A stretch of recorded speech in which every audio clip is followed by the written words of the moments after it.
Lions के members उनको बहुत बहुत धन्यवाद करता हूँ और अभिनंदन करता हूँ। और बाहर से आए हुए सारे संतगण, मुझे पता है बाहर से आने में कितनी तकलीफें झेलनी पड़ती है। कभी टिकट कंफर्म नहीं होती, कभी दूसरी फैसिलिटीज नहीं मिलती, पूरा रूटीन बिगड़ जाता है। फिर भी इतनी तकलीफ झेलते हुए सब यहाँ आए। आप सबका बहुत बहुत स्वागत और बहुत बहुत धन्यवाद। और संतों से माफ़ी चाहूँगा कि हम 1-1.5 घंटा लेट हो गए, क्योंकि अचानक सेंट्रल जेल जाने का मौका मिल गया।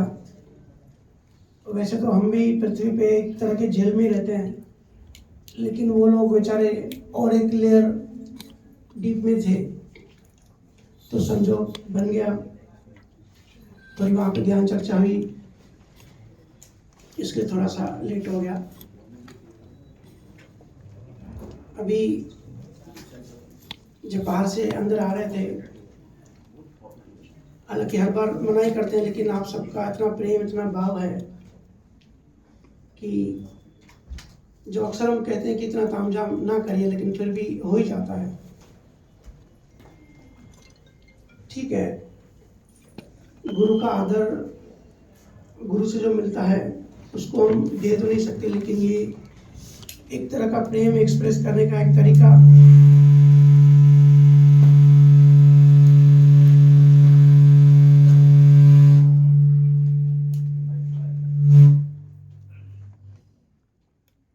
आप सबका प्रेम है, तो प्रेम एक्सप्रेस करने का ये एक तरीका हो सकता है। लेकिन गुरु को असली खुशी तब मिलती है जब हम, जो कि गुरु चाहता है कि जो ज्ञान बताया जाता है वैसा हम फॉलो करें और वैसे हम बन जाएं। कृष्णा से एक बार किसी ने पूछा था कि आप अपने साथ हमेशा बांसुरी क्यों रखते हो, कोई तलवार या त्रिशूल या कोई हथियार क्यों नहीं रखते हो? तो कृष्ण ने कहा कि ये मेरी सबसे ज़्यादा प्यारी है, क्योंकि इसमें शिष्य के सारे गुण हैं। ये अंदर से लकड़ी की खोखली है, तो इसमें अहम नहीं है, और जैसे मैं फूंकता हूँ ये वैसी बजती है। मतलब अपनी बुद्धि अपना नहीं चलाती, अपना अहंकार नहीं है। जैसी म्यूजिक में बजाता हूँ वो वैसी ही बजती है। तो इसके लिए मेरी सबसे प्यारी है। कहने का मतलब, गुरु को असली खुशी तभी मिलती है जब शिष्य उस ज्ञान को फॉलो करे। अब मैंने पीछे देखा कि कुछ जीव को रोना भी आ रहा था, रो रहे थे। तो ये बहुत बढ़िया, बहुत अच्छा एक साइन होता है। हमको रोना क्यों आता है? अक्सर आप सब पूछते हैं कि भैया जब भी गुरु के सामने आते हैं तो रोना क्यों आता है? तो जब भी रोना है ना, और रोने का रीजन पता ना हो, तो समझ जाना कि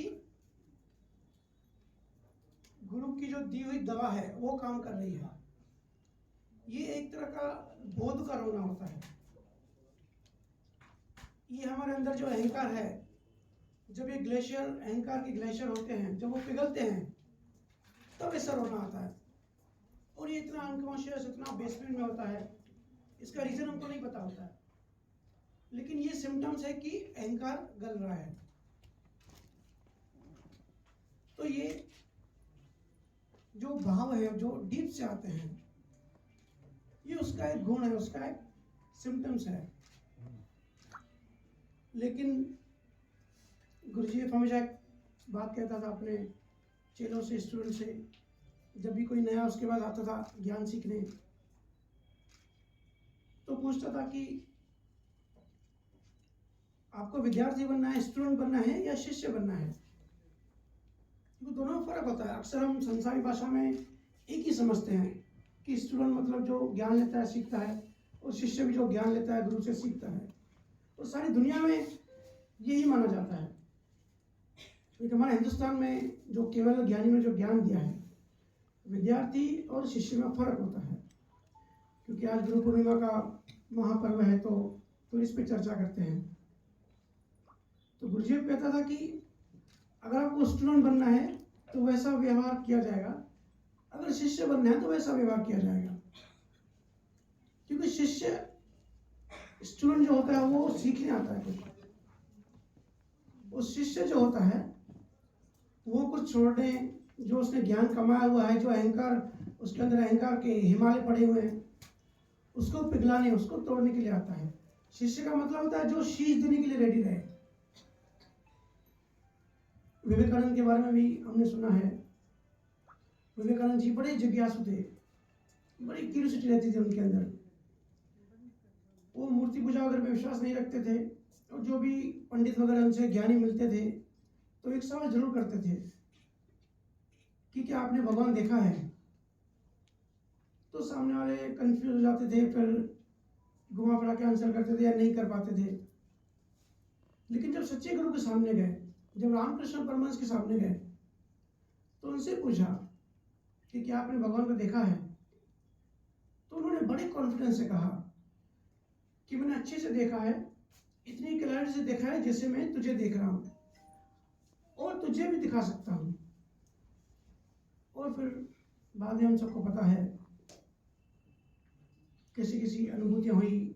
उसके बाद ही विवेकानंद का जो बीज था वो ग्रो हुआ, जो अपने गुरु से मिले। कहने का मतलब स्टूडेंट ज्ञान अर्जित करने आता है। जो विद्यार्थी होता है वो स्कूल में टीचर से वो ज्ञान लेता है, और शिष्य जो होता है वो गुरु से अनुभव लेने आता है। अनुभव में और ज्ञान में बड़ा फर्क होता है। ज्ञान तो रावण को भी था, रावण को क्या नहीं पता था। सारे जो 9 प्लैनेट हैं उसने अपने कंधे में बांध के रखे थे। सारे वेद शास्त्र उपनिषदों का रावण को ज्ञान था। लेकिन जो असली चीज है अहंकार, वो नहीं गला था। तो जनरली हम जब बात करते हैं कि गुरु शिष्य, तो गुरु शिष्य का रिलेशन स्टूडेंट टीचर की तरह नहीं होता, डॉक्टर पेशेंट की तरह होता है।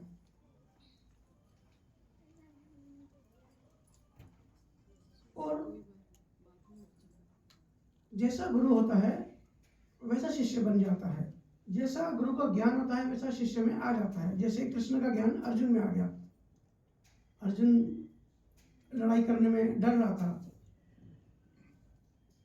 उसको घबराहट होने लगी, पीड़ा होने लगी, जैसे कि हम सबको संसार में अक्सर होती रहती है। लेकिन कृष्ण ने उनको ज्ञान दिया, ना सिर्फ ज्ञान दिया, अनुभव भी करवाया, तो पूरा ज्ञान उनके अंदर आ गया। तो इसलिए जो इन्फॉर्मेटिव गुरु की हम अक्सर बात करते हैं, जब हम सोचते हैं कि हमने कुछ सीखा, तो वो तो हमारे गुरु होते हैं। लेकिन जिनसे हमको अनुभव मिलता है वो होता है सतगुरु। सतगुरु से अनुभव मिलना होता है, और हमको उद्देश्य भी यही रखना है कि हमको अपना अनुभव करना है। देखिए आज बहुत सारे गुरु हो गए, हम सबको पता है किस किस तरह की बातें चलती है। लेकिन कबीर साहब कहते हैं, सोई गुरु पूरा कहावे, 2 अक्षर का भेद बतावे, एक छुड़ावे एक मिलावे, तब जन जाने गुरु कहावे। मतलब गुरु वो होता है जो 2 अक्षरों का भेद हमको ना सिर्फ समझाता है बल्कि हमको अनुभव भी कराता है। क्योंकि अगर सिर्फ अक्सर हम मानते हैं, या बहुत सारे लोग ऐसे मानते हैं कि गुरु वही होता है जो पढ़ाता लिखाता है, जो शास्त्रार्थ करके हमको बताता है, कहानियां वगैरह बताता है। ठीक है, अगर सतगुरु अवेलेबल नहीं है तो उसका भी अपना एक बेनिफिट है, एक तरह का एक लिमिटेड फायदा है। लेकिन असली बात जो है 2 अक्षर समझने की होती है, जड़ और चेतन, प्रकृति और पुरुष, जो कबीर साहब कह रहे हैं। ये जितने भी हम पूजा पाठ करते हैं, यज्ञ हवन करते हैं, या जो भी हम क्रियाकांड करते हैं, जो भी जिस भी धर्म में है, जो भी एक्टिविटीज करता है, या जो मंत्र जाप भी करता है, ये सब प्रकृति का पाठ है। मतलब माया। हम सब यहाँ प्रकृति में फंसे हुए हैं। हम सब यहाँ मेहमान हैं, ये हमारा असली घर नहीं है। लेकिन हम इसी को ही असली घर समझ के ऐसे बिहेव करते हैं, ऐसे डील करते हैं दुनिया से, जैसे कि हम लाखों साल जीने वाले हैं। ऐसे चोरी, ऐसे कपट, ऐसे पॉलिटिक्स खेलते हैं जैसे कि हम कोई विनर बन जाएंगे। लेकिन कबीर साहब ऐसे नहीं कहते। कबीर साहब कहते हैं कि 2 अक्षरों का भेद समझना है, प्रकृति और पुरुष का, जड़ और चेतन का। हम सब चेतन हैं, लेकिन हम जड़ में फंस गए हैं। हम इतने तन्मयकार हो गए हैं, इतने इन्वॉल्व हो जाते हैं प्रकृति में कि खुद को प्रकृति का ही पार्ट समझते हैं। तो ये जो जितने भी ज्ञान की हम बातें करते हैं, ये सब प्राकृतिक है, सब प्रकृति का पार्ट है। हमारा शरीर, हमारा मन, हमारी जीवात्मा, ये जितने भी 18 एलिमेंट्स हैं, ये सब ऑक्सीजन, हाइड्रोजन, यूरेनियम, इन सब से हम सब बने। हमारा मन भी उसी से बना है। जितने भी तत्व हैं, हम सब अक्सर बुधवार को इसकी चर्चा करते हैं। लेकिन असली जो तत्व है, नाम तत्व, एक अक्षर है प्रकृति का, जो कि केवल ज्ञानियों ने 52 अक्षर कहते हैं। दुनिया का जितना भी ज्ञान आता है 52 अक्षरों में आता है, जो कि हम अपने इंद्रियों से सुनते हैं, आंखों से देखते हैं, कानों से सुनते हैं। ये पूरा इन्फॉर्मेटिकल ज्ञान है जो भी हम इंद्रियों से सुनते हैं। अभी हम यहाँ सत्संग सुन रहे हैं, तो ये भी एक तरह की इंफॉर्मेशन हमारे अंदर जा रही है।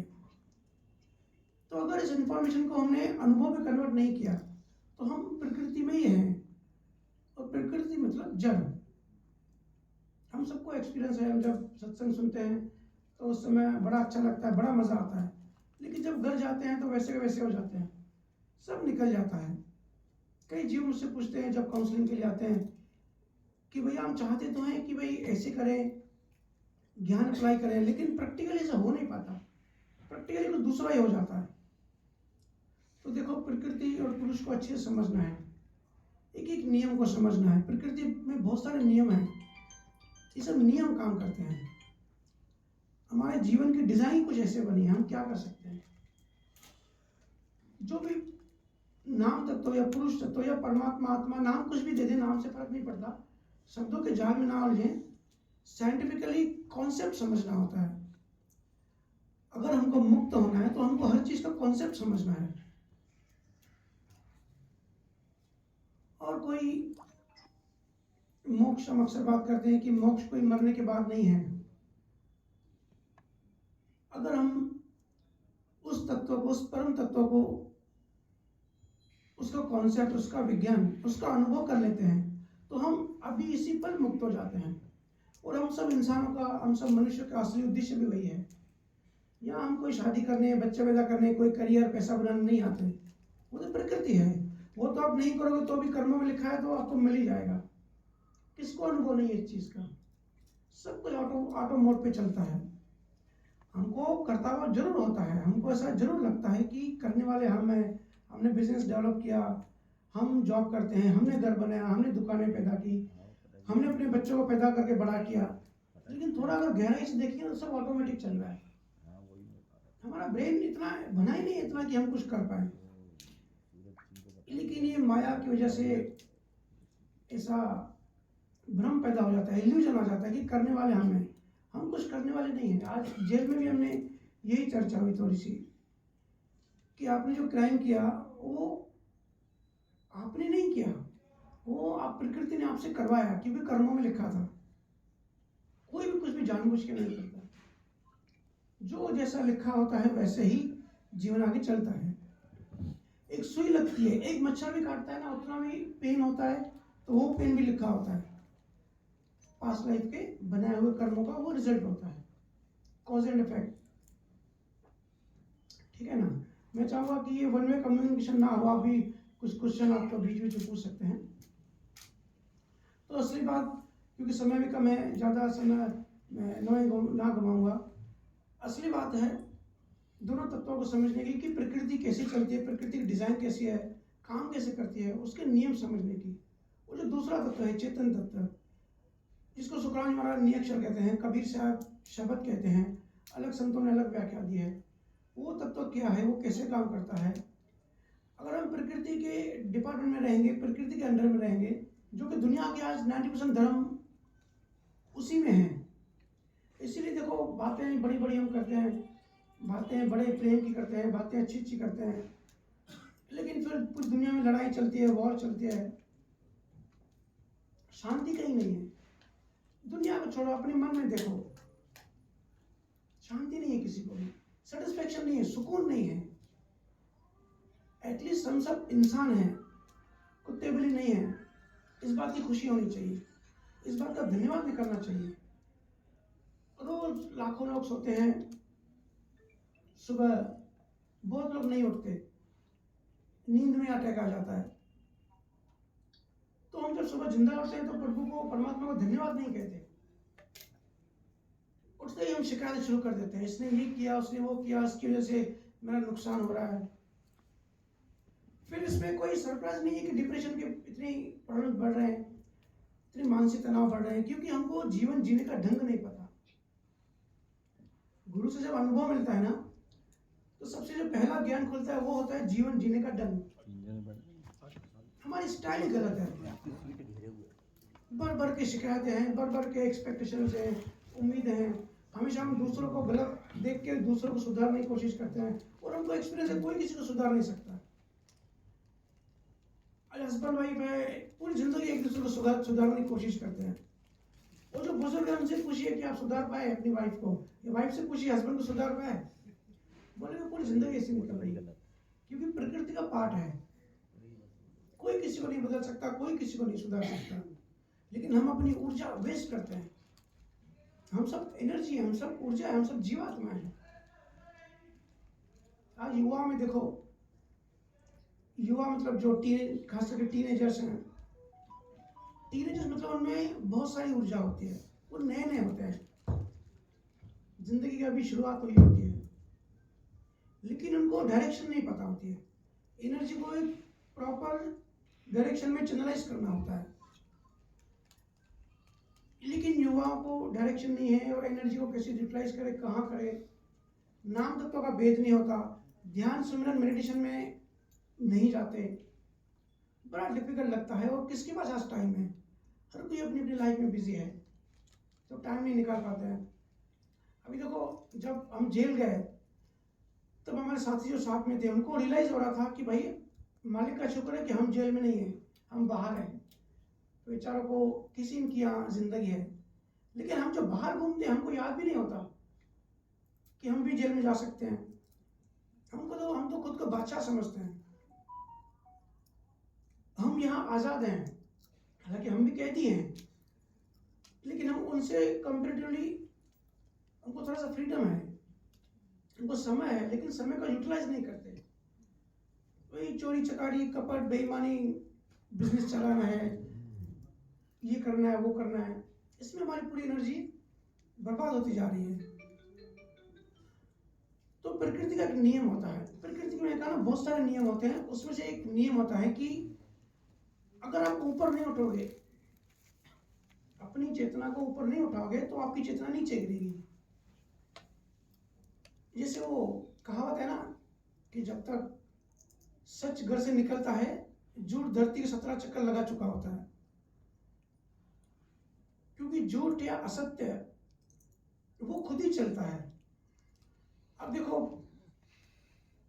आप नहीं नहाओ 15 दिन, तो शरीर पे आप मिट्टी लगाओ कि नहीं, खुद ही मिट्टी चढ़ जाती है। लेकिन सफाई हमको करनी पड़ती है, हमको रोज नहाना पड़ता है।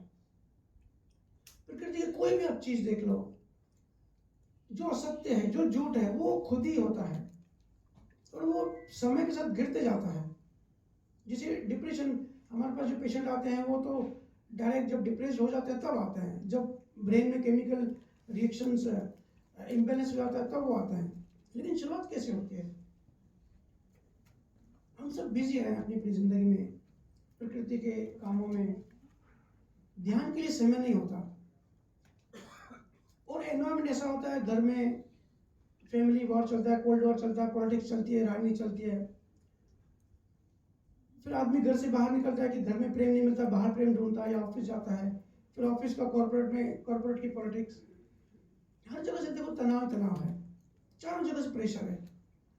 तो इससे शुरुआत होती है स्ट्रेस की। स्ट्रेस कोई नेचुरल फिनोमिना नहीं है जहाँ जो हर जगह स्ट्रेस है, एंजाइटी है। ये हमारा मैन मेड क्रिएशन है, हमारा इनोवेशन है, क्योंकि हमारी चाहते बहुत ज्यादा है, हमको सब कुछ करना है, कर्ता भाव है। कृष्ण का अगर पूरी गीता का सार उठाओगे, एक तो कर्म योग कि कर्म कर फल की इच्छा मत कर, मतलब अपना काम बेस्ट दे, बाकी रिजल्ट लिखा हुआ है, वो जो भी आता है वो स्वीकार कर। और दूसरा अकर्ता भाव में आ जा। जब अर्जुन ने कहा कि मैं अपने गुरु को कैसे मारूं, ये सब मेरे भाई बंधु हैं, ये मुझे नहीं चाहिए राजपाट, मुझे सिर्फ 5 गांव दे दो या वो भी नहीं चाहिए, लेकिन मुझे मारना नहीं है। तो कृष्ण ने कहा भाई तू मारने वाला होता कौन है, तू मार ही नहीं सकता, तेरे में इतनी शक्ति नहीं कि तू किसी को मारे। अकर्ता हो जा कि तू कुछ करने वाला नहीं है। राम ने भी देखो इतने युद्ध लड़े, इतनी लड़ाइयाँ लड़ी, वो सब केवल ज्ञानी थे, वो सब अकर्ता भाव में थे कि हम करने वाले नहीं हैं, हम फ्लो में हैं, जैसे प्रकृति चलाती है वैसे चल रहे हैं। सिर्फ एक डीप अवेयरनेस कि हम चेतन हैं, हमें शरीर नहीं है। आज देखो युवा पीढ़ी से जब बात करो, पहली बात तो उनको स्पिरिचुअलिज्म मतलब बोरिंग लगता है, तो वो सोचते हैं 60 के बाद जब होंगे ये तब का डिपार्टमेंट है। उनकी चेतना शरीर में ही तन्मयकार है, वो अपने को देह ही समझते हैं। देह से बियॉन्ड जीवात्मा है, मन है, मन के बियॉन्ड आत्मा है। इसका विज्ञान उनको पता ही नहीं है। पूरे के पूरे 100% देह समझते हैं, और जो उनकी एक्टिविटीज होती है सब देह से रिलेटेड होती है। और जैसे मैंने कहा कि चेतना अगर ऊपर नहीं चढ़ेगी तो चेतना नीचे गिरेगी, ये प्रकृति का नियम है। अगर अपने आप को साफ नहीं करोगे तो मिट्टी चढ़ जाएगी और मिट्टी बढ़ती जाएगी, और यही हो रहा है। सिचुएशन से स्ट्रेस पैदा होता है, स्ट्रेस से एंजाइटी होती है, और जब एंजाइटी की फ्रीक्वेंसी बढ़ जाती है तब डिप्रेशन की शुरुआत होती है, और फिर साइकोटिक मेंटल पेशेंट बन जा रहे हैं। ऐसा नहीं कि इंडिया में से हो रहा है, पूरी दुनिया में से हो रहा है। इसलिए हम सबको, अगर हम सब गुरु से प्रेम करते हैं, गुरु का ज्ञान फॉलो करते हैं, तो गुरु इसमें खुश होता है कि हम ऐसे एक प्रण लें, एक खुद को, पहले तो गुरु को उनका वादा होता है कि जो गुरु ज्ञान देते हैं वो ज्ञान हम फॉलो करेंगे। तो पक्का निश्चय करें कि हम कितने भी संसार में बिजी हैं, ध्यान करने के लिए अपने लिए समय जरूर निकालेंगे। नाम सुमिरन, भजन सुमिरन, जो केवल ज्ञानियों ने इतना हमको ज्ञान दिया है।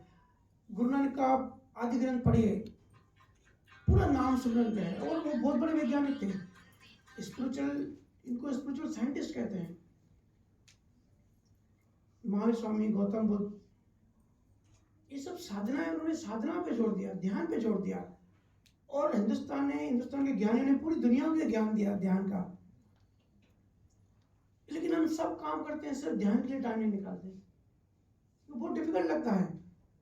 आंखें खोल के 5 इंद्रियों से हमारी ऊर्जा बाहर बहती है तो बड़ा आसान लगता है। जब मूवी देखते हैं 3 घंटे की तो आराम से बैठ लेते हैं, लेकिन 5 मिनट की आंखें बंद करके बैठते हैं, जब अपना असली चेहरा अंदर दिखाई देता है, हमारा सबकॉन्शियस अनकॉन्शियस के जब पार्ट दिखाई देते हैं, तो घबराहट होने लगती है कि भाई ये क्या होता है। तो अगर गुरु को प्रेम करते हैं तो गुरु का दिया हुआ ज्ञान पूरे निश्चय करके एक दृढ़ता से फॉलो करना है। गुरु कोई आरती करने में या फूल देने में या गुरु के शरीर की आरती करने में, ये सब ठीक है, एक लेवल तक, एक लिमिट तक ठीक है, लेकिन इसमें उलझना नहीं है। क्योंकि गुरु का शरीर भी 5 तत्वों का है, वो भी प्रकृति का है, और वो भी एक दिन मरेगा। जो साथ जाता है चेतन तत्व, जो गुरु के अंदर निशब्द होता है, जो शब्द होता है, उसको प्रेम करना है, उसको पकड़ना है, ज्ञान को पकड़ना है। क्योंकि हो सकता है गुरु आज शरीर में है, कल को गुरु की डेथ हो जाए या हमारी डेथ हो जाए, तो फिजिकल शरीर की एक लिमिटेशंस होती है। लेकिन जब निज मन गुरु का जुड़ जाता है तो वो मौत के बाद भी साथ चलता है। इसलिए मैं हर जगह कहता हूँ कि अभी जिंदा हो, अभी नींद से उठो और समझो और जागो। कब किसी की डेथ हो जाए पता नहीं है। रोज 5,000 लोगों को हार्ट अटैक आता है पूरी दुनिया में, उसमें से हम भी एक हो सकते हैं। और अगर हमारी डेथ हो गई तो हमारी अर्थी के साथ 1,000 लोग होंगे, लेकिन हमारे साथ कोई नहीं होगा। अगर हमारे सामने उस परम तत्व का भेद नहीं खुला और हमारा जीवन समाप्त हो गया, यही सब करते हुए जो संसारी व्यवहार जिसको कहते हैं बिजनेस करना, जॉब करना, देखिए ये करना है हमको हिमालय में नहीं जाके बैठे हैं। मैं भी आईटी कंपनी में रीजनल मैनेजर हूँ, जॉब है, हम सब काम करने वाले हैं। महिला घर संभालती है, वो भी बड़ा काम होता है। और सारे केवल गाने देखिए, कोई भी संसार छोड़ के, कबीर साहब देखिए, गुरु नानक जी देखिए, ये छोड़ के हिमालय में नहीं गए। संसार में रहते, संसार से ऊपर रहे, वो हम कर सकते हैं। हालांकि आज के जीवन में हमको बहुत डिफिकल्ट लगता है, क्योंकि हमको इंस्टाग्राम पे पोस्ट भी करनी होती है, फेसबुक पे लाइक भी चेक करने होते हैं, ट्विटर पे पोस्ट करनी होती है, दुनिया में क्या चल रहा है पूरी खबर रखनी पड़ती है। और जैसे जैसे समय आगे बढ़ते जा रहा है, मैं देख रहा हूँ कि अंदर जाना लोगों को बहुत डिफिकल्ट लग रहा है। पहले तो फिर भी आसान था, आज से 10 साल पहले तक भी आसान था, लेकिन जैसे जैसे मोबाइल का पागलपन बढ़ रहा है, ध्यान का जो स्पान है वो कम होते जा रहा है। इसलिए सारी दुनिया में आप सब देख रहे हैं कि डिप्रेशन और सुसाइडल केसेस बढ़ते जा रहे हैं, और ये बढ़ते जाएंगे। हम सबको इसमें शामिल होना पड़ेगा।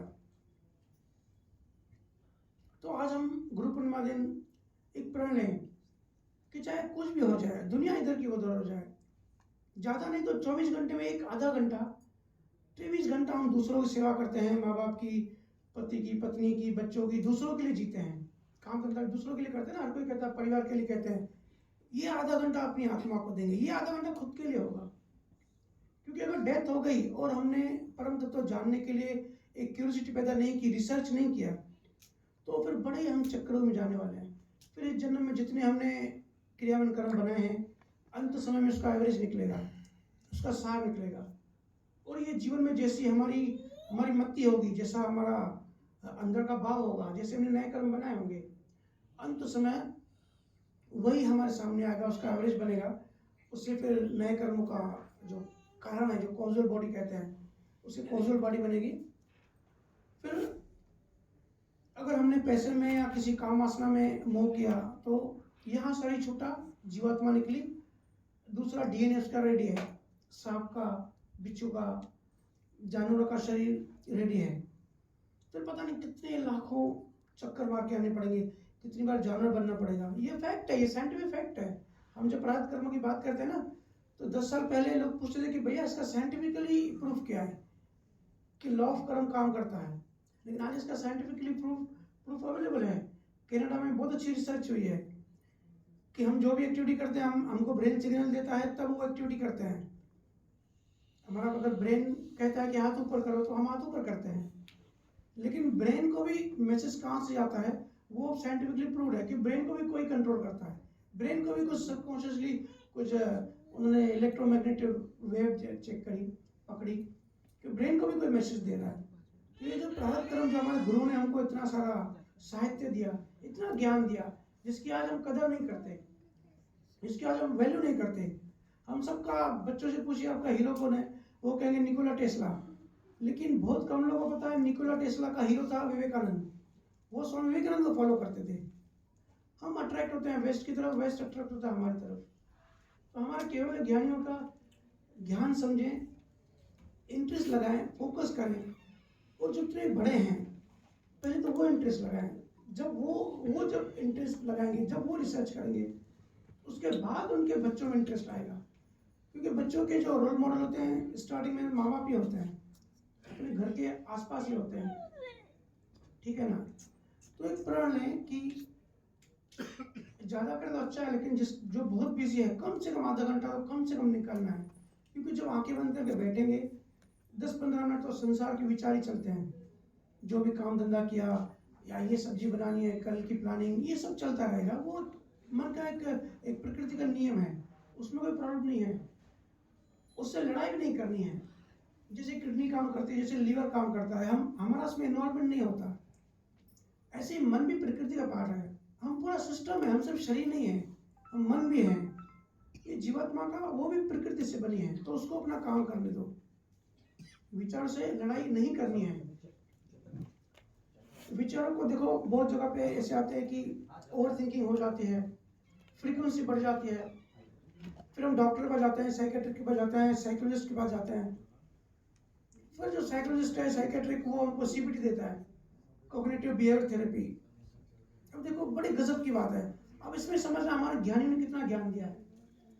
जब सीबीटी कोई साइकेट्रिक देता है, पहले तो अगर वो देखेगा कि थोड़ा सी इसकी लेवल डीप हो गई है, तो डायरेक्ट वो टैबलेट लिख देगा, डोपामाइन लिख देगा, ऑक्सीटोसिन लिख देगा, हार्मोन बिगड़ गया तो हार्मोन लिख देगा, और एक छोटी सी नींद की गोली लिख देगा कि भाई नींद करे। उसके बाद भी ठीक नहीं होता तो फिर सीबीटी करेगा, बिहेवियर थेरेपी करवाएगा। बिहेवियर थेरेपी वो कहते हैं कि जिसको नेगेटिव थिंकिंग आती है अपने आप, हर चीज में वो नेगेटिव एटीट्यूड बन जाता है, नेगेटिव देखने लगता है, चिड़चिड़ापन आ जाता है, जब गुस्सा आता है, जब क्रोध आता है। तो साइकेट्रिक की अभी तक की रिसर्च ये है, सिगमंड फ्राइड था, बहुत बड़ा साइकोलॉजिस्ट था, उसकी रिसर्च ये है कि हमारे मन में डीप लेयर में कहीं नेगेटिव पैटर्न बन जाता है। इसको न्यूरोप्लास्टिकी भी कहते हैं, कि न्यूरॉन्स में एक पैटर्न बन जाता है, और वो पैटर्न बनता है मेरी मान्यता से, बिलीफ से। हम जब कोई मान्यता अपने अंदर बिठा लेते हैं, और मान्यता कैसे पैदा होती है? मान्यता पैदा होती है अज्ञान से। जैसे फॉर एग्जाम्पल, मैं लास्ट मंथ कलकत्ता में था, तो वहाँ काली माता के मंदिर बहुत सारे थे। तो कुछ जी मिले, बोले हम अगर रास्ते जा रहे हैं और अगर मंदिर के सामने हाथ नहीं जोड़े तो हमारे अंदर घबराहट होने लगते हैं कि हमारे साथ कुछ नेगेटिव होगा, कुछ गलत होगा। तो देखो ये एक किस्म की मान्यता है, उनके अंदर बैठ गई है, और इतनी डीप मान्यता है कि अगर मंदिर ना भी हो, किसी भी कोई फोटो पड़ा हो, तो भी आगे आके उनको हाथ जोड़ना पड़ता है। बोले तो पैनिक होने लगता है, घबराहट होने लगती है, बीपी बढ़ जाता है, शुगर बढ़ जाता है। तो ये सब क्यों, ये सब कहाँ से आता है? तो मेडिकल साइंस कहती है कि ये सब अंदर मान्यता बैठ गई, उस मान्यता से जनरेट हो रहे थॉट्स। तो उसका इलाज क्या है? एक तो जो हार्मोनल बैलेंस बिगड़ जाता है, हर किसी को प्लेजर चाहिए, प्रकृति मतलब प्लेजर, हम सबको पता है, हम सब कितने कैसे किस्म के प्लेजर ढूंढते हैं। जो भी काम वासना में आज की जो नई जनरेशन डूबी पड़ी है, या जो भी दारू पीता है, जुआ वगैरह खेलते हैं, जो भी एडिक्शंस होती है, उसमें क्या प्लेजर मिलता है। हम सब प्लेजर के गुलाम हैं, क्योंकि प्लेजर एक प्रकृति का एक टूल है हमको फंसाए रखने के लिए। हम ऑलरेडी चेतन हैं, हम ऑलरेडी आनंद के समुद्र हैं, हमको किसी बाहरी चीज की जरूरत ही नहीं है प्लेजर अनुभव करने के लिए। पर हम अपने आप से नहीं जुड़े, हम अपने अंदर नहीं गए, हम खुद को नहीं जानते, इसलिए हमको बाहर का सहारा लेना पड़ता है प्लेजर के लिए। कोई इंसान चाहिए, कोई सिचुएशन चाहिए, कोई मोबाइल चाहिए, रील्स चाहिए, घंटों निकल जाते हैं रील्स में। तो क्या होता है? प्लेजर मिलता है, डोपामाइन ब्रेन में रिलीज होता है, उससे हमको प्लेजर मिलता है। और जितना हम प्लेजर लेते हैं, जितना हमको अच्छा लगता है, उतने लूप में हम फंसते जाते हैं, वो हमारी एडिक्शन गहरी होती जाती है, उतने फिर संस्कार बन जाते हैं। और डेथ के बाद ये ब्रेन तो इधर रह जाएगा, शरीर ही रह जाएगा, लेकिन जो संस्कार बन गए वो अगले जन्म में भी चलेंगे, फिर नेक्स्ट जन्म में आएंगे, फिर वही आदतें रिपीट होंगी। ऐसे बहुत बड़े लूप में हम फंसे हुए हैं। इसी को प्रकृति साइकिल कहते हैं। प्रकृति कोई भी चीज देखो गोल घूमती है, चाहे प्लैनेट हो, गैलेक्सी हो, पूरा ब्रह्मांड हो, हर चीज ऑर्बिट करती है। ये भी प्रकृति का नियम है। ऐसे हमारी जो आदतें हैं, हमारा जो एक पैटर्न है, ये भी लूप करता है, ये भी साइकिल की तरह गोल घूमता है। लेकिन हम पुरुष हैं, हम चेतन हैं, हमको आनंद के लिए दूसरे की जरूरत नहीं है, लेकिन हम फंस चुके हैं, बहुत बुरी तरह फंस चुके हैं। ये ऐसा है कि ये रूम में रोशनी है, प्रकाश है, तो रूम में जो है, जो मटेरियलिस्टिक चीजें पड़ी हैं, वो हम देख पा रहे हैं रोशनी की वजह से। लेकिन अब रोशनी यही समझे कि यही मैं, यही झूमर हूं, यही दीवार हूं। तो ये संसार प्रकृति मतलब अंधेरा, ये प्रकृति दिखती है चेतना की वजह से। लेकिन अब चेतना को भ्रम पड़ गया है कि हम ही शरीर हैं, हम यही सब हैं। अब रोशनी का अपना कोई अलग अस्तित्व नहीं है। रोशनी को यही लग रहा है कि ये मैं दीवारें हूं, ये मैं रूम हूं। हमारी सिचुएशन ऐसी हो रही है। तो सीबीटी में मेडिकल साइंस कहती है कि ये पैटर्न बन गया है।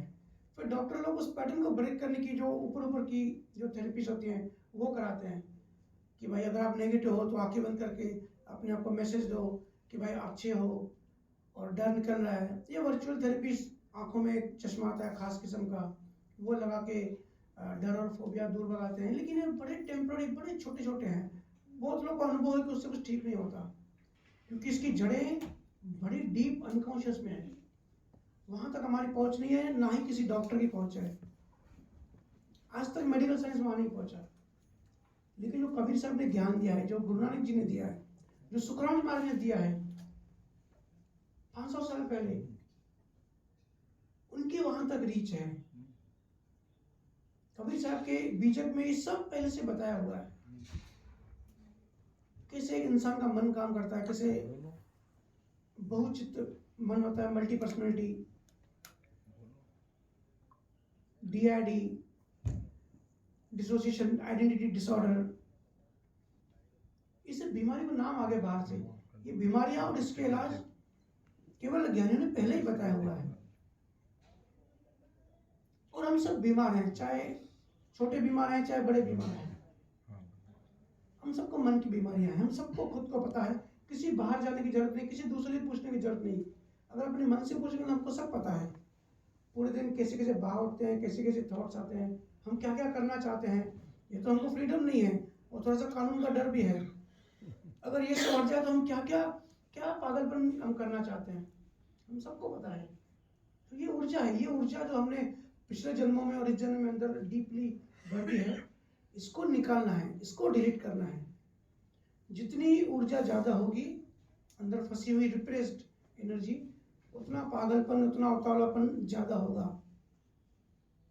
अभी हम कैदियों से मिलकर आए, कैदी, सभी कैदी ये कहते हैं कि हम करना नहीं चाहते थे, लेकिन पता नहीं उस समय गुस्सा आ गया, उस समय बुद्धि ब्लैंक हो गई, एक ऊर्जा आ गई, हमको पता नहीं पड़ा। तो ये जो निशब्द है, ये जो शब्द है, जो केवल ज्ञानी सतगुरु से उनको मिलता है। जब हम ज्ञान अनुभव करते हैं तो एक स्थान की जब हम बात करते हैं तब क्या होता है, तब साइंटिफिकली हमारे अंदर क्या क्या चीजें, क्या घटनाएं घटती हैं। तब हमारे अंदर ये होता है कि जो पिछले जन्मों के संस्कार है, जो हमारे चित्त में डेटा पड़ी है, मेमोरीज हैं, इमोशंस हैं, पिछले जन्म की घटनाएं हैं, सब हमारे अंदर है। तो वो सब डिलीट होना शुरू हो जाते हैं। वो भी अनकॉन्शियस के डीप लेवल तक, जहां तक कोई डॉक्टर कभी नहीं पहुंच पाता। वहां सिर्फ गुरु का नाम पहुंच सकता है, क्योंकि ऊर्जा है। सुखराम जी महाराज ने ऊर्जा का बड़ा विज्ञान दिया है, निरंकार मकर जिसको कहते हैं। आज क्वांटम फिजिक्स उसी की बात करता है कि पूरा ब्रह्मांड एक वाइब्रेशन है, थ्योरी ऑफ स्ट्रिंग्स। अगर लास्ट तत्वों में हो गए, एटॉम के अंदर भी इलेक्ट्रॉन, प्रोटॉन, न्यूट्रॉन के भी अंदर गए डीप में, तो अंदर क्या है? वो कहते हैं कि वाइब्रेशन है, equal to mc square. Vibration से मैटर बना, मतलब कोई ऊर्जा से संसारी दुनिया बनी, है मैटर बना। लेकिन हमारे ज्ञानियों ने 300-500 साल पहले ही ज्ञान दे दिया है, लेकिन हम कदर नहीं करते, हम वैल्यू नहीं करते, हमको इसमें इंटरेस्ट नहीं है। तो इसीलिए आज हमारा बुरा हाल है, इसलिए हमारा रेडियस बहुत छोटा है। हमारी जो थॉट प्रोसेस है, सुबह उठ के हम धन्यवाद नहीं करते बल्कि कंप्लेन करते हैं, फिर पूरा दिन रोना धोना, लड़ाई झगड़ा, पति पत्नी से घर में लड़ाई करके निकलता है, वो गुस्सा फिर। सॉरी फॉर इंटरप्शन भैया, मैं एक क्वेश्चन पूछना चाहती हूँ। भैया मैं ये क्वेश्चन पूछना चाहती हूँ कि ध्यान मानसिक स्वास्थ्य को किस तरह से प्रभावित करता है? और कैवल्य ज्ञान, सारी दुनिया जानती है कि हमारे शरीर में 7 चक्र होते हैं, लेकिन आपके केवल्य ज्ञान के हिसाब से हमारे शरीर में 12 चक्र होते हैं। तो केवल्य ज्ञान वाला जो मेडिटेशन आप करवाते हैं, और लोग ये नहीं जानते नाम निहि अक्षर क्या होता है, तो ध्यान शुरू करने के बाद आपके द्वारा जो निहि अक्षर हमें दिया जाता है, और जो हमारी यात्रा होते हुए जो दशम द्वार खुलता है आपके द्वारा, नाम जागृत होता, उसके बारे में आप सबको कुछ थोड़ा सा बताएं। जी, देखिए आपने पूछा कि मानसिक स्वास्थ्य कैसे बेटर होता है। तो जैसे कि मैंने कहा कि हमारे सबकॉन्शियस माइंड में, हमारे अनकॉन्शियस माइंड में पिछले जन्मों की, अगले जन्म की बहुत सारी ऊर्जा रिप्रेस्ड पड़ी हुई है। कुछ अधूरे अरमान कहते हैं ना हम, किसके अरमान थे वो रह गए। बहुत बार गुस्सा आता है, हम निकालना चाहते हैं लेकिन निकाल नहीं पाते, तो अंदर दबा देते हैं। और ये जन्म के नहीं, पिछले कई जन्मों से हम अंदर रिप्रेस करते हैं और कैरी ऑन करते हैं, कंटिन्यू करते हैं हर जन्म में। जितनी ऊर्जा ज़्यादा होगी उतना पागलपन ज़्यादा होगा, उतना एग्रेशन उतना तेज ज़्यादा होगा। तो जब ध्यान में बैठते हैं तो होता ये है कि ये जो ऊर्जा है ये डिलीट होना शुरू हो जाती है। आप सब अनुभव बताते हैं कि ध्यान में पता नहीं हमको बहुत रोना आता है, या पूरी बॉडी वाइब्रेट करती है, या किसी खास पर्टिकुलर स्थान पे ये हमको अनुभव होता है। तो उस समय अंदर में वो जो ऊर्जा है वो वहाँ चिपकी है, वो जो नाम तत्व है वो उसको डिलीट करता है। या जो हम सिंपल भाषा में जो हम सिमरन करते हैं, ध्यान करते हैं, अंदर की सफाई होती है, अंदर से झाड़ू लगता है। जैसे घर में तो हम मिट्टी आती है तो झाड़ू लगा सकते हैं, लेकिन अपने मन में झाड़ू कैसे लगाएं। तो जब ध्यान करते हैं अंदर 72 लाख नाड़ियाँ होती हैं, एक एक नाड़ी में ऊर्जा भरी पड़ी है। वो ऊर्जा में सफाई होती है। जो भी नेगेटिव इमोशंस होते हैं जिससे हम नेगेटिव प्रोजेक्शन करते हैं, या डर फोबियाज होते हैं, किसी की मौत हो गई समझो, डूब के हो गई, या हाइट से गिरकर हो गई, बिल्डिंग से, मरने से पहले उसके अंदर एक एनर्जी क्रिएट होती है। मौत का जब वो गिरता है तो हाइट फोबिया अंदर उसके क्रिएट होता है। तो नेक्स्ट जन्म में जब पैदा होगा तो उसको हाइट से डर लगेगा, क्योंकि उसके अंदर वो कर्म है, वो एनर्जी है, वो डेटा है, वो मेमोरी है। किसी की जलने से मौत होती है तो उसको फायर से, आग से डर लगेगा। ये सब फोबियाज है जो जन्मों जन्म हम कैरी करते हैं, जब तक कि डिलीट ना हो। तो जब ध्यान करते हैं तब ये डिलीट होती है। और ये कैसे डिलीट होती है, जैसे कि आपने कहा कि हम सबको पता है कि 7 चक्र होते हैं। असल में 7 नहीं 12 चक्र होते हैं। और ये 12 चक्र हमारा जो जीवात्मा है उसका एक पार्ट होता है। हमारा जैसा बायोलॉजिकल बॉडी होता है उसके पीछे वैसे ही जीवात्मा का शरीर होता है, जिसको सूक्ष्म शरीर कहते हैं। ये 12 चक्र पूरे सूक्ष्म शरीर को कवर करते हैं।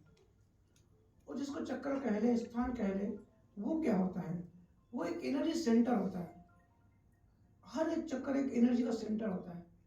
और कौन सी एनर्जी वहाँ पे जमा होती है, जो भी हमने अभी तक क्रिएट करी है। देखो हम खुद ही क्रिएटर हैं, हम जड़ और चेतन से बन गए। तो चेतना की ऊर्जा से हमने नई क्रिएशन कर ली। हम रोज रोज क्रिएट करते हैं क्योंकि हमको क्रिएट करने की पावर है, लेकिन हम गलत क्रिएशन कर देते हैं। हम प्रकृति से मिलकर जड़ तत्वों की क्रिएशन करते हैं। इसके लिए हमारे जाल, हमारे लेयर्स बढ़ते जाते हैं। तो ये 12 जो स्थान होते हैं, हर एक स्थान कैटेगराइज होता है। हम दिन भर घर से निकलते हैं, व्यवहार करते हैं, अलग अलग लोगों से मिलते हैं, अलग अलग लोगों से डील करते हैं। और इसका सबको अनुभव होगा कि पूरे दिन में अलग अलग लोग मिलते हैं, अलग अलग ऊर्जा हम क्रिएट करते हैं। जैसे हम गाड़ी चला रहे हैं स्पीड से, सामने से कोई अचानक आ जाता है तो हम अर्जेंट ब्रेक मारते हैं, तो उसके अंदर में गुस्सा क्रिएट होता है, एक गाली निकल जाती है, मतलब वो भाव हुआ और हमने वो ऊर्जा क्रिएट कर ली। अगर किसी पुलिस ने पकड़ लिया, हमने शेयर में टाइम वेस्ट किया, तो हम अंदर में उसको गालियाँ देते हैं। बाहर से भले उसको हंस के उसको कन्विंस करने की ट्राई करें कि भाई 2-4 साल छोड़ दे, लेकिन अंदर में गुस्सा आता है। तो वो गुस्सा जो है ना, वो हमने अंदर एक एनर्जी क्रिएट कर ली। या जिंदगी में ऐसी कर्मोश घटनाएं घट जाती हैं, कुछ गलती हो जाती है, तो हम करता हुआ में आके अज्ञान में उसको ऐसे समझते हैं कि ये मेरी वजह से हुआ। किसी की मृत्यु हुई, किसी का नुकसान हुआ, तो हमको लगता है ये मैंने किया, ये मेरी वजह से हुआ। एक लड़की आई थी, बोले कि मेरे पापा की मृत्यु मेरी वजह से हुई। मैंने पूछा भाई आपकी वजह से कैसे हुई? बोली इसका बड़ा गिल्ट है मुझे। उसको एक्चुअली कैंसर था। तो फिर जब डीप में हमने चर्चा करी, क्योंकि कैंसर गिल्ट से आती है। अगर गिल्ट की अंदर एनर्जी है, गिल्ट का मतलब होता है कि मैंने गलत किया, तो हम प्रकृति को मैसेज दें कि अब मुझे सजा दो। तो प्रकृति उस पार्ट में जाके कैंसर की बीमारी पैदा होती है। और जब तक वो एनर्जी नहीं निकलेगी, अब डॉक्टर से पूछना, एक बार अगर कीमियोथेरेपी करके कैंसर को ठीक किया, वो सेल को डिलीट कर दिया, मार दिया, वो कैंसर बार बार आता है, रिपीट होता रहता है। ये अलग अलग जगह पे यूट्रस कैंसर होगा, ब्रेस्ट कैंसर होगा, ब्लड कैंसर होगा। डॉक्टर अभी तक हैरान है कि कैंसर रिपीट क्यों होता है। कैंसर का आज तक कोई प्रॉपर इलाज नहीं बना, और बीमारी का कॉज क्या है वो भी किसी को पता नहीं है। किसी डीएनए म्यूटेशन होता है, सडनली क्रोमोसोम्स में की वजह से कैसे सेल बढ़ने लगते हैं। तो ये सब होता है गिल्ट की ऊर्जा की वजह से। अगर हम सोचते हैं कि हमारी वजह से ये गलत हुआ, वो लड़की ने बताया कि मेरा किसी से अफेयर था, तो घर वाले नहीं मान रहे थे, तो हम दोनों भाग के शादी करी कोर्ट में, और मेरे पापा वो सदमा झेल नहीं पाए तो उनकी डेथ हो गई। तो जब से उनकी डेथ हो गई, बोले अब 3 साल हो गए, वो ट्रॉमा में थी, वो मैरिड लाइफ भी इंजॉय नहीं कर पा रही थी, और इमीडिएट बाद फिर कैंसर वगैरह स्टार्ट हो गया। तो देखो, पहले तो ये समझना है कि हमारे जैसे कुछ नहीं होता। जैसे बर्थ लिखा होता है वैसे डेथ भी लिखी होती है। उसके पापा की डेथ हार्ट अटैक से लिखी हुई थी, सिर्फ ये निमित्त बनी। हम सब एक दूसरे के निमित्त बनते हैं। अगर हमारे जैसे किसी को दुख पहुंचता है ना, तो हम वो पहुंचाना नहीं चाहते। किसी भी इंसान से पूछ लो, गंदे से गंदे आदमी से पूछ लो, ये तू करना चाहता है गलत काम, वो अंदर बोलेगा मैं करना नहीं चाहता। हम सब निमित्त हैं, एक दूसरे के कर्मों की निर्जरा कराने के लिए प्रकृति हमको एज अ निमित्त यूज करती है। तो जब निमित्त है और हम सब करता नहीं है, तो कभी भी गिल्ट का भाव नहीं करनी चाहिए। किसी को भी अगर गिल्ट की अभी भी इससे कुछ हो ना कि भाई मेरी वजह से ये गलत काम हो गया, तो ध्यान में जाओ, उसको डिलीट करो, क्योंकि नेक्स्ट जन्म में ये ऊर्जा मैटर बनेगी, फिर कैंसर की बीमारी बनेगी। जिसको चिंताएं होती है कि मेरे बच्चों की शादी नहीं हो रही है, मेरा बिजनेस डेवलप नहीं हो रहा है, मैं ये नहीं कर पा रहा हूँ, और वो चिंताएं, तो नेक्स्ट जन्म में बाय बर्थ उसको डायबिटीज होगी, उसका बीपी हाई रहेगा नेचुरली। बहुत लोग पूछते हैं भैया बच्चा अभी पैदा हुआ उसको शुगर क्यों हुई? क्योंकि डायबिटीज 2 डॉक्टर बताते हैं कि वो ज़्यादा चिंताएं करने से आती है। लेकिन बच्चे ने कौन सी चिंता की, क्यों उसका इंसुलिन नहीं बनता? ये सब जवाब हमको खोजनी चाहिए। कभी समय निकाल के संतों के किताब लेके बैठें और समझने की कोशिश करें, उनका मैसेज डिकोड करें, चिंता मनन करें। तो ये जो ऊर्जा है ये स्थान में जाके बैठ जाती है। किसी किसी को घबराहट होती है, तो घबराहट की ऊर्जा जो है चेस्ट का जो स्थान है, जो चक्र है, वहां जाके बैठ जाता है। तो देखा होगा जिसको घबराहट होती है उसका हाथ ऐसे दिल के आ जाता है कि ये ना हो जाए। किसी किसी को बड़ी अहंकार की बीमारी होती है, स्ट्रॉन्ग कर्तव्य होता है, ईगो होता है, तो उसकी वो ईगो वाली जो ऊर्जा है वो उसके घुटनों में जाके बैठ जाएगी। नए जन्म से घुटने छोटी उम्र में खराब हो जाएंगे। ऐसे हमारे शरीर में 12 चक्र होते हैं, और अलग अलग डिपार्टमेंट, अलग अलग कैटेगराइज वाइज जैसे हम कर्म करेंगे, जैसा हमारा भाव होगा, जैसा हमारा जीवन होगा, जैसा हमारा दिन होगा, जैसा हमारा बिहेवियर होगा, जैसी हम ऊर्जा क्रिएट करेंगे वो ऊर्जा उस स्थान में जाके बैठ जाएगी। लेकिन उसका रिजल्ट नेक्स्ट जन्म में आता है, क्योंकि बीज को पेड़ बनने में 1 जन्म का गैप होता है। ये नियम है कॉज एंड इफेक्ट का। उसी कर्म का उसी जन्म में इफेक्ट नहीं आता। आज हम सब यहाँ बैठे हैं, सत्संग का संयोग मिला है, ये हम सबके 5 जन्म की कुछ पुण्य बीज होंगे, वो उदय हुए हैं। तो हम सब की ये जिम्मेदारी बनती है खुद के प्रति कि हमारे अंदर जो चित्त में जो डेटा है, जो ऊर्जाएं पड़ी हैं, इससे पहले हमारा समय समाप्त हो, हमारा शरीर छूटे, उससे पहले हमको सब डिलीट कर देना है। तो जब गुरु से नाम तत्व जागृत होता है, आपने कहा कि जब गुरु नाम देता है, तो गुरु नाम देता नहीं है। देखो हम सब आत्मा ऑलरेडी हैं। गुरु महाराज ने भी कहा है कि नाम अप्रगट रूप से हर किसी के अंदर बाय डिफॉल्ट होता ही है। हम ऑलरेडी चेतन हैं, सिर्फ जड़ के ऊपर लेयर आ गए। तो गुरु के प्रेजेंस से, क्योंकि गुरु अकर्ता भाव में होता है, गुरु के प्रेजेंस से स्पार्क होता है। स्पार्क से वो चेतना कह लो, नाम कह लो, शब्द कह लो, वो जागृत हो जाता है पहले स्थान पे। ये पहला स्थान होता है, ये जीवात्मा का बैठने का स्थान होता है। हालांकि पूरी हमारा जो फ्रंटल लोब कहते हैं, इसको ब्रकुटी भी कहते हैं संतों की भाषा में, हमारा जो जीवन चक्र है जिसको हम जागृत अवस्था कहते हैं, वो पूरा यहाँ से चलता है, यहाँ से लॉजिक माइंड सोचता है। लेकिन जब नींद में जाते हैं तो जीवात्मा यहाँ से निकल के यहाँ जाती है, और जब डीप नींद में होते हैं तब यहाँ से निकल के नाभि में आ जाती है। तो हमारे शरीर के 12 ये चक्र होते हैं, यहाँ ऊर्जा आके बैठ जाती है। फिर हम जब नाम सिमरन करते हैं, जब ध्यान करते हैं, तो ये जो तत्व है ये एक एक स्थान को क्लीन करता है। ये एक एक जो अंदर ऊर्जा हमने बना ली है बचपन से लेकर अभी तक, और पास्ट लाइफ में जो बना ली है, जो डेटा इकट्ठी पड़ी है, वो डेटा को डिलीट करना चालू हो जाता है। जैसे मोबाइल में फोटो वीडियो कैसे हम डिलीट करते हैं, वैसे ही वो ऊर्जा डिलीट होती है। वो ध्यान में जितनी भी आपको अनुभूतियाँ होती है, किसी को उल्टी आनी शुरू हो जाती है, किसी को बहुत स्ट्रॉन्ग वाइब्रेट फील होता है, ये सब इसलिए होता है क्योंकि अंदर ऑपरेशन चल रहा होता है, हमारी चित्त की सफाई हुई होती है। ऐसे एक एक स्थान की जब सफाई हो जाती है तो चेतना आगे बढ़ती है। ये जो कर्मों के लेयर हैं ये जड़ की तरह चेतन के ऊपर पड़े हुए हैं। तो नाम तत्व क्या करता है, गुरु तत्व क्या करता है, उसको डिलीट करता है। जैसे वो जड़ हट जाता है तो चेतना उड़ जाती है। जैसे हीलियम का बलून होता है, हीलियम हवा से जो है हल्की होती है, तो बलून को छोड़ते हैं तो हीलियम ऊपर उठती है ना। ऐसी चेतना तो वापस अपने घर जाना चाहती है, परमात्मा में वापस समाना चाहती है। यही हमारे अंदर नेचुरल प्यास है। हम जो चीज़ खोज रहे हैं ना, हम खुशी खोज रहे हैं, हम तड़प रहे हैं, हम आनंद की खोज कर रहे हैं, लेकिन हमको डायरेक्शन पता नहीं, कैसे खोजना, कहाँ खोजना है। तो फिर हम गलत डायरेक्शन में, आउटर वर्ल्ड में, दूसरे लोगों से, गर्लफ्रेंड बॉयफ्रेंड में खुशी ढूंढते हैं, या मोबाइल में, किसी डिवाइसेस में, जड़ तत्वों में, गाड़ी में, बंगलों में, पैसे में खुशी ढूंढते हैं। लेकिन असल में हम परमात्मा को ढूंढ रहे हैं, असल में हम आत्मा को ढूंढ रहे हैं, हम आनंद को ढूंढ रहे हैं। तो नेचुरल ये फेनोमेना है, नेचुरली हम सबकी प्यास है। अब जो चाइना में, रशिया में जो लोग नहीं मानते कि भगवान कोई है ही नहीं, सिर्फ साइंस है, लेकिन नेचुरल तड़प उनकी भी है। खुशी तो वो भी ढूंढते हैं, आनंद तो वो भी ढूंढते हैं। तो वो आनंद ही परमात्मा है। तो जब एक एक स्थान खुलता है, सफाई होती है, दशम द्वार खुल जाता है। ये गुरु नानक ने भी कहा है कि 9 द्वार के ऊपर जाकर दशम द्वार होता है। ये जो ऊर्जा चक्र है ये 9 द्वार तक होते हैं।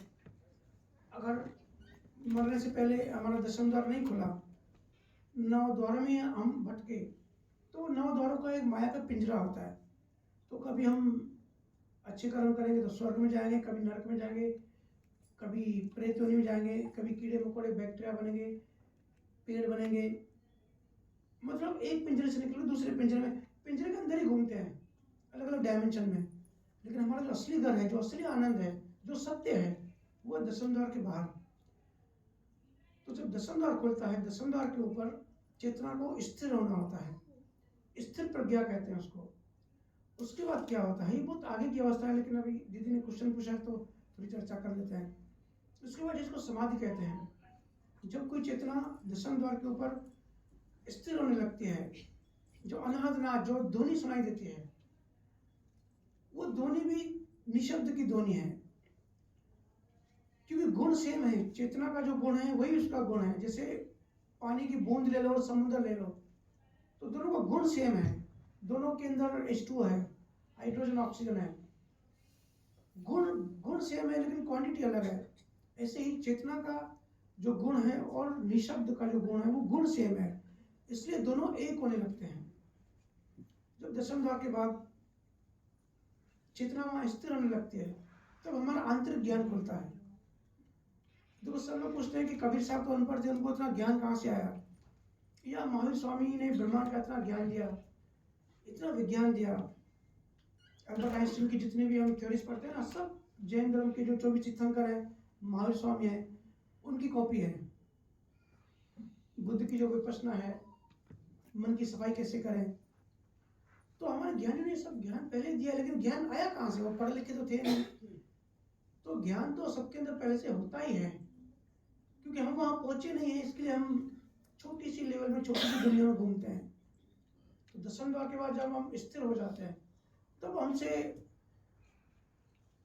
अगर कुछ गलत भाव उठ जाता है, तो उसी समय अंदर से आवाज आती है, जिसको सादी भाषा में विवेक भी कहते हैं, कि ये गलत काम है, ये गलत भाव है, ऐसा मत कर।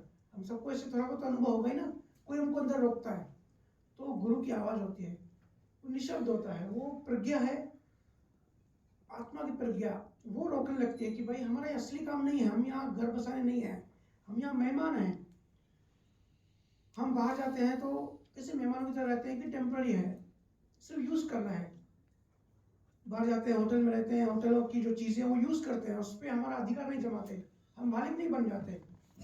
पलंग यूज़ करना है, वहाँ के गिलास और कप यूज़ करने हैं, लेकिन हमसे गलती ये होती है कि हम यहाँ भी मेहमान हैं, हमको सब यूज़ करना है, हमको शरीर भी यूज़ करना है। शरीर के माध्यम से ही तो हम ये सब ज्ञान सुन रहे हैं और ध्यान कर पाते हैं।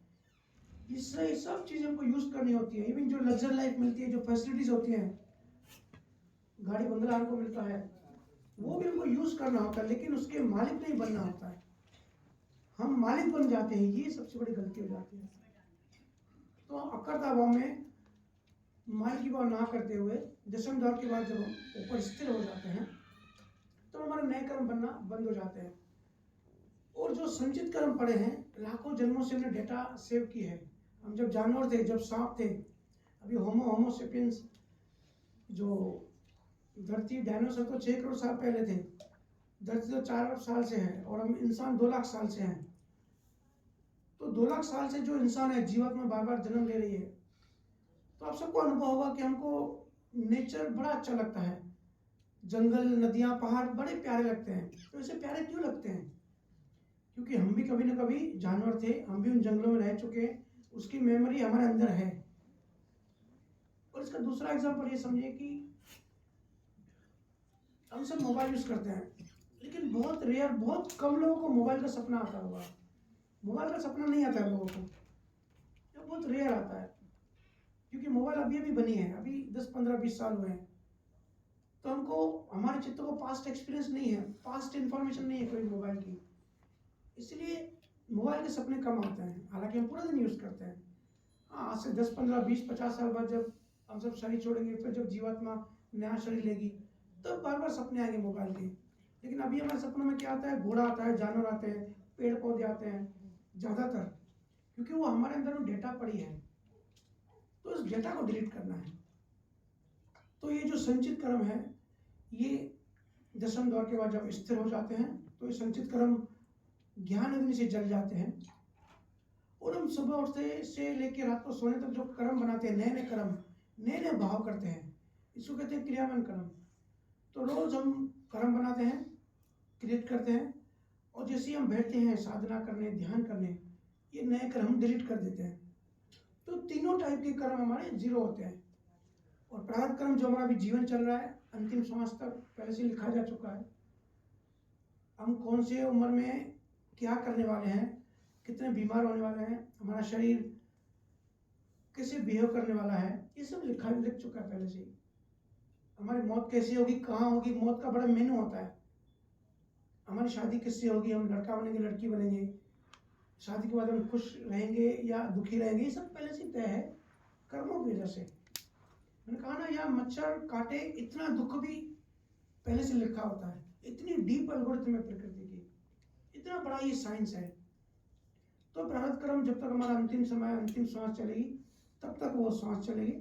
तो इस तरह से तीनों कर्म डिलीट होते हैं, तीनों टाइप के कर्म। और प्रकृति के जो तीनों गुण हैं, वो गुण भी डिलीट हो जाते हैं। वो 12 स्थानों में जो पास्ट मेमोरी पड़ी है चित्त में, एक एक स्थान जब खुलता है तब वो भी साफ हो जाते हैं। तब सच्चिदानंद जिसको कहते हैं कि अभी चित्त शुद्ध हो गया है, तो शुद्ध चित्त ही आत्मा है। तब हम शुद्ध आत्मा बन जाते हैं। जीवात्मा का मतलब अहंकार का अस्तित्व खत्म हो जाता है, और हम अपने नेचुरल फिनोमेना में आ जाते हैं। जो नेचुरली हैं वो हम हो जाते हैं। उसकी अवस्था ऐसी है कि हमारा ब्रेन नहीं समझ सकता। गुरु नानक कहते हैं ना, अकाल पुरुष, मतलब काल, समय के परे। वो सनातन सत्य ऐसा है जो समय के परे है, और हमको समय की आदत है। हमारा ब्रेन प्रकृति का पार्ट है, और प्रकृति समय में बनी है। इसलिए देखो, परमात्मा की कोई भी सही से डेफिनेशन नहीं दे पाएगा, सिर्फ केवल ज्ञानी अनुभव कर सकते हैं। लेकिन ये वो ना बताया जा सकता है, ना समझा जा सकता है, सिर्फ अनुभव किया जा सकता है। इसलिए मैंने शुरुआत में कहा कि स्टूडेंट सिर्फ ज्ञान सीखता है, लेकिन शिष्य गुरु से अनुभव लेता है। वो अनुभवी समझ पाता है कि एक्चुअल में आत्मा क्या है, परमात्मा क्या है। वो गुणातीत है, वो काल के परे है, वो अचल है। लेकिन वो अवस्था हमारा ब्रेन नहीं समझ सकता। आज हम जो भी कम्युनिकेशन कर रहे हैं, ब्रेन के थ्रू कर रहे हैं, लेकिन हमारा ब्रेन बहुत छोटा है, चेतना बहुत बड़ी है। बहुत सारी चीज़ें हमारे ब्रेन के बियॉन्ड होते हैं। हमारी इंद्रियां बहुत लिमिटेड है, सिर्फ छोटी सी इलेक्ट्रोमैग्नेटिक वेव हम देख पाते हैं। यहाँ बहुत सारी आवाजें हो रही है सूक्ष्म, जो हमारे कान सुन नहीं सकते। 20 और 200 डीबी के बीच में हम सुन पाते हैं, जो फ्रीक्वेंसी हमारे कान पकड़ पाता है। हम आंखों से सूक्ष्म तत्व तो नहीं देख सकते, बैक्टीरिया वगैरह को नहीं देख सकते। तो प्रकृति बहुत बड़ी है, यहाँ बहुत कुछ है। हमको लगता है कि हमने पूरा जीवन जान लिया, हमने पूरा सब सिस्टम समझ लिया, लेकिन अब अभी बिल्कुल बच्चे हैं। प्रकृति यूनिवर्स देखो कितना बड़ा है, इतनी अरबों खरबों गैलेक्सी, उसमें से एक गैलेक्सी, उसमें से एक हमारा सोलर सिस्टम सन का, उसमें एक धरती, उस धरती के छोटे से प्राणी हैं हम, लेकिन अपने आप को कितना बड़ा समझते हैं। तो अनुभव करना है, इस तरीके से 12 स्थान जो है काम करते हैं, और मेन डेटा डिलीट करनी है। और ये हम सबका खुद की जिम्मेदारी है, खुद के प्रति, कि हमारी मौत आ जाए इससे पहले हमको ध्यान करना है। इसलिए मेरा फोकस खास करके ध्यान पे ज्यादा होता है। ठीक है, और कोई क्वेश्चन है? ऐसे क्वेश्चन करेंगे तो अच्छा लगेगा, क्योंकि two way communication is always better.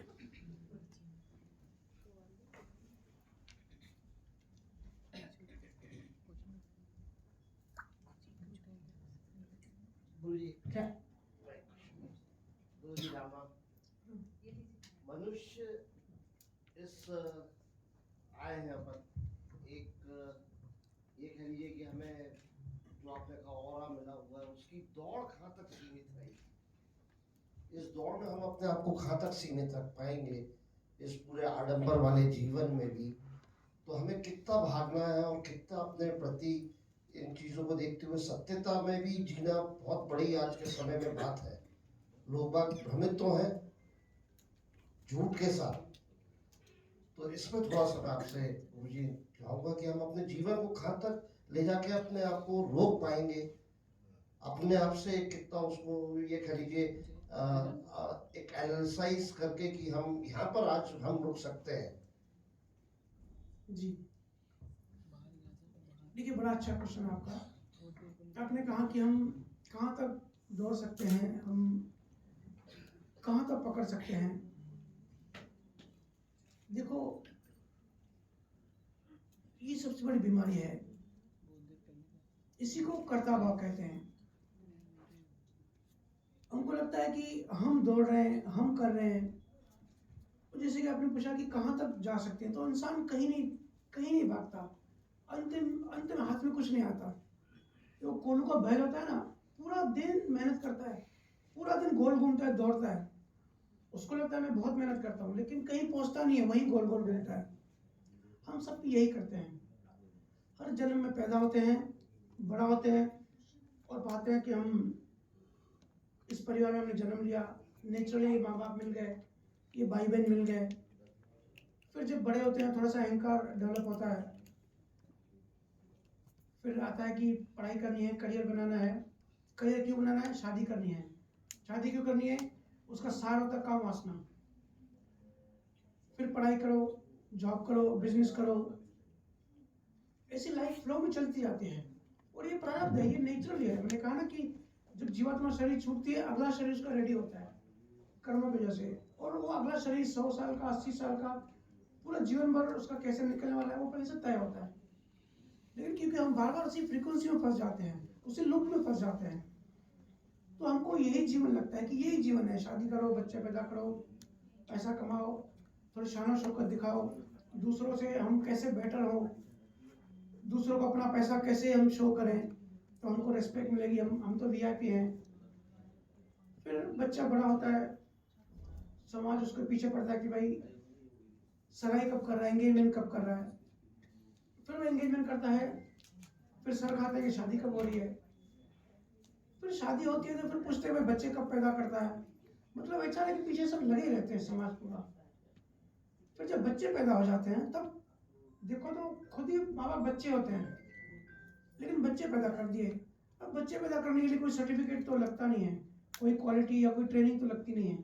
तो शादी की और बच्चे पैदा हो गए, तो खुद का जीवन समझा नहीं, जीवन विज्ञान समझा नहीं, लाइफ साइंस क्या है, हम यहाँ क्या करने हैं, हमारा उद्देश्य क्या है, ये समझा नहीं। उससे पहले हमारे बच्चे आ जाते हैं 3-4, और अब पूरी ज़िंदगी बच्चों के पीछे निकल जाती है।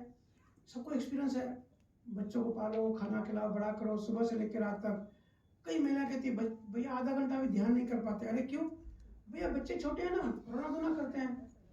पर जब बड़े हो जाते हैं, भैया अभी भाई बच्चों की शादी करानी है, उनकी लड़का लड़की ढूंढने हैं, ऐसे समय अंत तक किसी को मिलता ही नहीं है। ये प्रकृति हमको दौड़वाती है।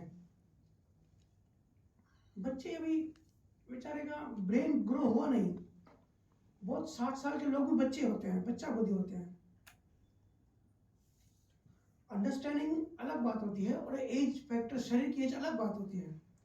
ये लोग कहते हैं 25-30 साल का हो गया, अभी तो इसकी शादी कराओ, लेकिन अभी तो वो बच्चा ही है, उसका शरीर 25 साल का हो गया, उसकी अंडरस्टैंडिंग कहाँ डेवलप हुई? अभी तो फिर भी ठीक है, नहीं तो पहले बाल विवाह करते थे, 16, 17, 18 में शादी कराते थे। आज भी कई गांव में कराते हैं। अब लड़कियां बेचारी दुनियादारी सीखी नहीं, अभी अभी समझ रही हैं, उसको जबरदस्ती बांध देते हैं। अब शादी के बाद कैसे सिचुएशन आएगी, कैसे डील करना है, किसी ने सिखाया नहीं। अगर सासू माँ डांटे या पति से अटकन हो जाए तो कैसे डील करना है, कैसे शांति से हैंडल करना है, घर का माहौल कैसे सही रखना है, इसका पता नहीं है, डायरेक्ट शादी करवा दी। और लड़कियां तो रहती हैं सपनों की दुनिया में, ज़्यादा इमोशनल होती हैं क्योंकि प्रकृति का जोर उन पर ज़्यादा होता है। तो वो तो सोचती है शादी के बाद हम बिल्कुल रानी बन के रहेंगे, 7वें आसमान में रहेंगे, हमारा पति हमको पूरी दुनिया घुमाएगा, हनीमून में स्विट्जरलैंड जाएंगे, इतने सारे गहने मिलेंगे, सपनों का सौदागर मिलेगा। लेकिन जैसे नींद टूटती है, सामने सास खड़ी है सुबह को, चलो बर्तन धोने काम कर, इतना लेट उठी है, सारी सपने अपने सब टूट जाते हैं, सब अरमान दब जाते हैं। उनको पता ही नहीं पड़ता हमने तो ये सोचा और कुछ था, सपने और देखे थे, बताई और बातें गई थी और हो कुछ रहा है कि घटनाएं कैसे घटेगी और उस घटना को डील कैसे करना है, इसकी मैच्योरिटी आई नहीं। तो जीवन ऐसे ही चल रहा है। और ये जो भागा दौड़ी है ये कभी भी कम नहीं होती। आप 80 साल के किसी बुजुर्ग को देखिए या 15 साल के किसी बच्चे को देखिए, वो भी बिजी है, वो भी बिजी है। अक्सर मैं कहता हूँ कि आप मंदिरों से ज़्यादा हॉस्पिटल में जाइए देखने के लिए, आईसीयू में या शमशान घाट में जाके बैठिए, वहाँ जागृति बढ़ेगी। तो जब आईसीयू में जाते हैं तो देखते हैं कि 80 साल के अब मौत सामने है, सब बीमारियाँ हो चुकी है, लेकिन फिर भी अभी बच्चों की शादियाँ नहीं कराई, अभी एक लड़की रह गई, मेरे जाने के बाद अब बच्चों का क्या होगा, धंधा कौन संभालेगा, अभी बैंक अकाउंट हमने हैंड ओवर नहीं करे, और घर वाले इंतजार करते हैं कि बुढ़ा कब मरेगा तो हम प्रॉपर्टी ऐसे कर लें, जल्दी जाए। तो और दिमाग में कैलकुलेशन चलती है कि ये बंगला, ये गाड़ी हम लेंगे, इतना गोल्ड हम ले लेंगे, और ये बिजनेस उसको देंगे, ये बिजनेस उसको देंगे। उसने पूरी जिंदगी खराब करके ये सब कमाया, अब जा रहे फिर भी उसको उसकी चिंता है, उनकी श्रुति उनमें अटकी है। और घर वालों के अंदर मैथमेटिक्स चल रहा है कि इसको तो इतने करोड़ का बिजनेस देंगे, इसने ये मैंने नहीं की तो उसको कम देंगे, ये ज्वेलरी हम रखेंगे। तो आज इंसान की क्या हालत हो गई है, इंसान मर जाता है क्या रह जाता है, उसकी चीजें पड़ी होती है, सिर्फ उसके कपड़े रह जाते हैं, बैठा रहता है, वो चला जाता है। मनुष्य देह है, बड़ी महिमा है इसकी, लेकिन गलत ढंग से जीवन जी के हम जब जाते हैं वो चले जाते हैं। और मौत के समय आदमी को याद आता है कि हम कभी जिंदा थे। मौत के समय वो मांगता है कि और कुछ प्राण दे दो, और कुछ समय मिले तो हम भजन सिमरन करें, ध्यान करें, क्योंकि जीवन भर का जो एक्सपीरियंस होता है ना वो सामने आता है अंत में। आपने देखा होगा, अगर किसी मरते हुए देखा होगा तो वो बहुत तड़पता है, क्योंकि उसकी 5 इंद्रियां ब्लॉक हो जाती है, बंद हो जाती हैं, लेकिन उसका एहसास नहीं मरता। जब ब्रेन डेड होता है, हार्ट जब काम करना बंद कर दिया, ब्रेन फिर भी 10-15 मिनट तक जिंदा होता है, तो वो एहसास करता है, महसूस करता है कि ये मैंने क्या कर लिया, जो करने आता वो तो किया नहीं, गलत ढंग से जीवन जिया, इसलिए वो तड़पता है। तो कुछ बोलना चाहता है लेकिन बोल नहीं पाता है, क्योंकि बोलने की इंद्री खत्म हो गई, उसकी ऊर्जा खत्म हो गई, उसकी बैटरी जो चार्ज थी वो डिस्चार्ज हो गई, अब वो इंद्री काम नहीं करेगी, उसकी आंखों से दिखना बंद हो जाता है, क्योंकि आंखों की जो ऊर्जा खत्म हो गई। तो अंत समय में बड़ी पीड़ा होती है, और फिर चला जाता है तो बेचारे की ऐसी हालत करते हैं कि जाए खत्म करें। जब तक शरीर घर में पड़ा रहता है तब तक थोड़ा बहुत ड्रामा होता है, रोना धोना होता है। जब शरीर को जला आते हैं, सब अपने अपने घर में आते हैं, नहाते हैं, उसके बाद सब ऐसे के वैसे अपने काम धंधे में लग जाते हैं और ऐसे जीते हैं। मतलब बेचारा था ही नहीं कभी, इतने साल साथ में रहा और 2-4 दिन में लोग उसको भूल जाते हैं। तो ये है हम सबकी वैल्यू, ये हम सबका जीवन है। बड़ी कड़वी सच्चाई है, लेकिन इसको जान लेना बहुत जरूरी है। यादें रह जाती हैं, यादें जी, यादें रह जाती हैं। यादें भी आजकल कहाँ, कौन किसको याद करता है? आजकल याद भी नहीं करते। वो तो कुछ समय था 20 साल पहले फोटो में रह जाते हैं। कोरोना में देखा ना हम सब ने।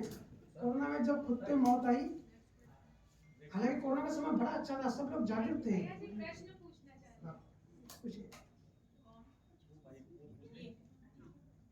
राम राम भैया।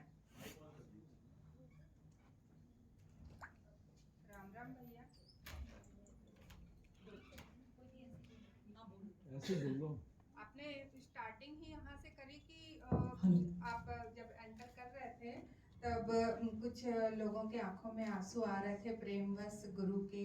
तो मैं वही पूछना चाह रही थी कि हम संसार में भी देखते हैं सुख और दुख हमारे जीवन में आते हैं, और सुख में भी हमारे आंसू आते हैं खुशी से, और दुख में भी आते हैं। और जब हम ध्यानावस्था में होते हैं तो उस टाइम भी हमारे आंसू आते ही आते हैं। तो कहीं ना कहीं ये इमोशन ही है हमारे अंदर जो दबी हुई रहती हैं, वो बाहर आती है।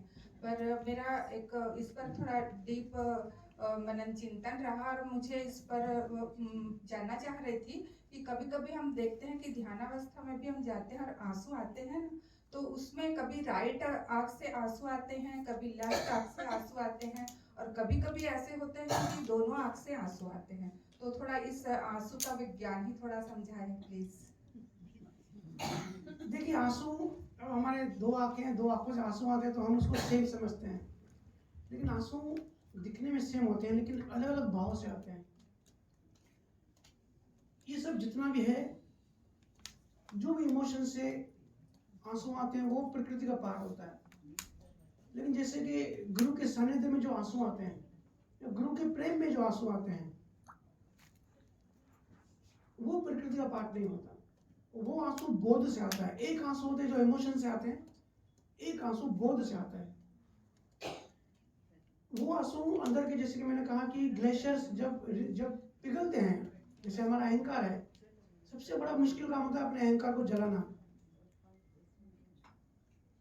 क्योंकि गुरु मोमबत्ती की तरह होता है। जैसे मोमबत्ती की फोटो से रोशनी नहीं आएगी, असली मोमबत्ती जलानी पड़ेगी तब रोशनी आती है। तो जब गुरु होते हैं तो गुरु के सामने, गुरु के सानिध्य में उस मोमबत्ती का जब प्रकाश आता है, वो प्रकाश जब हमारे अहंकार को चोट करता है तो हमारा अहंकार पिघलने लगता है।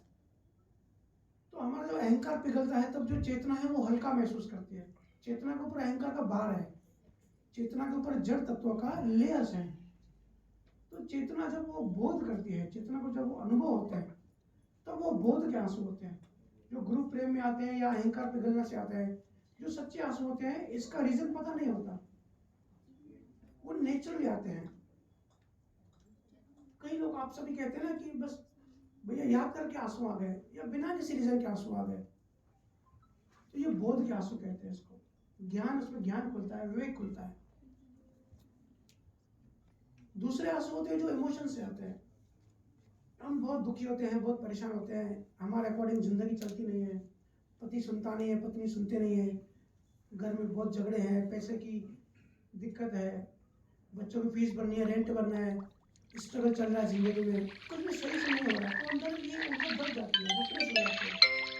तो जैसे कि मैंने कहा कि गुरु शिवम क्या करता है, ध्यान क्या करता है, ऊर्जा को डिलीट करता है, उसको एक्सप्रेस करता है। तो जो ध्यान में आपने कहा कि जो रोना था वो कौन सा होता है, तो ध्यान में जब आपके अंदर जो इमोशंस रिप्रेस्ड है, जो इमोशन अंदर पड़े हैं, जो जमा हो गए, वो किसके भी हो सकते हैं, दुख के हो सकते हैं, सुख के हो सकते हैं, पर वो सब प्राकृतिक होंगे, प्रकृति का पार्ट होगा। हमारे जो संसार का जो हमारा जो जीवन होता है उससे रिलेटेड होता है, तो है तो वो बीमारी। तो जब गुरु का नाम